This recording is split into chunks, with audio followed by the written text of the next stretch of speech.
আজকে করে ফেললাম একটা স্পেশাল।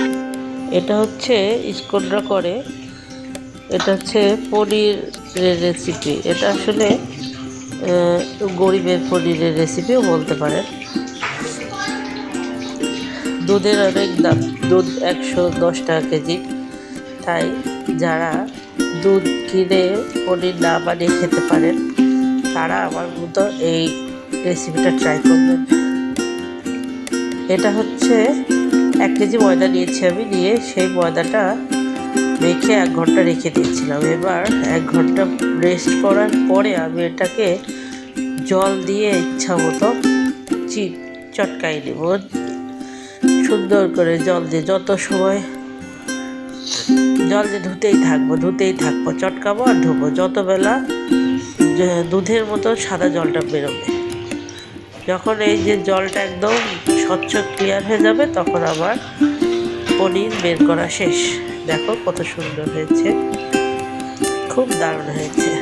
এবার এটাকে আমি ছোট ছোট লেচি কেটে নিয়েছি, ছোট ছোট করে কেটে নিয়েছি, নিয়ে এবার সুন্দর করে চিপে নিয়েছি। এবার এটাকে আমি প্যানে তেল গরম করে ভাজবো।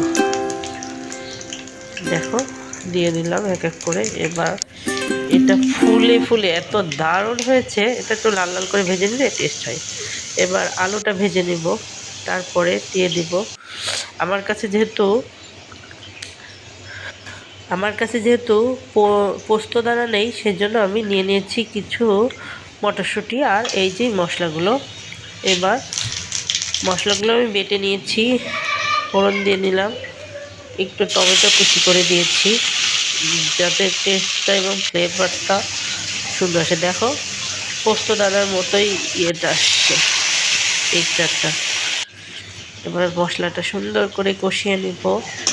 মশলা সুন্দর করে কষিয়ে নিলে টেস্টটা অনেক বেশি হবে। নিয়ে ভেজে রাখা আলুগুলো দিয়ে দিব, দিয়ে একটু বলক আসলে ফুটে উঠলে তারপরে আমি দিয়ে দিলাম আমার সেই ভেজে রাখা পনিরগুলো।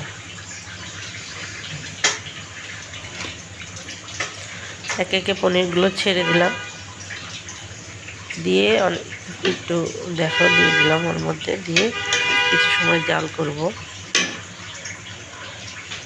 ঢাকা দিয়ে দিতে হবে। আমি কিছু সময় ঢাকা দিয়ে জাল করার পরে দেখো ফুলে উঠেছিল, যেই সরিয়ে নিয়েছি তারপরে চুপসে গেছে। এবার আমি কিছু লবঙ্গ এবং এলাচি দিয়ে দিয়েছি বেটে।